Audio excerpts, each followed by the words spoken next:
হ্যালো বন্ধুরা, সবাই কেমন আছেন? আজকে আপনাদের সামনে হাজির হয়েছি একটি খাওয়ার প্রতিযোগিতা নিয়ে।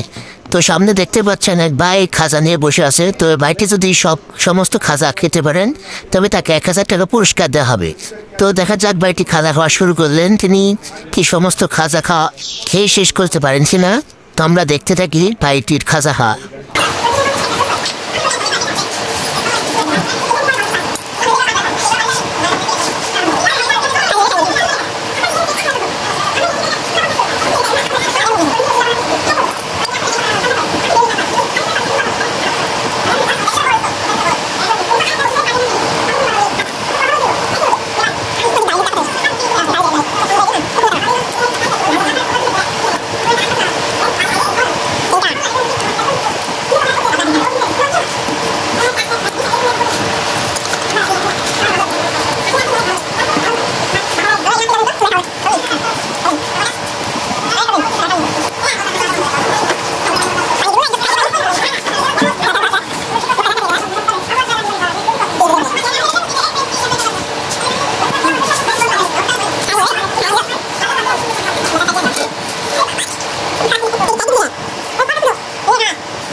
তো দেখেন আরেকটি মাত্র খাজা রয়েছে, দেখা যাক খাজাটি খাওয়া শেষ করতে পারেন কিনা।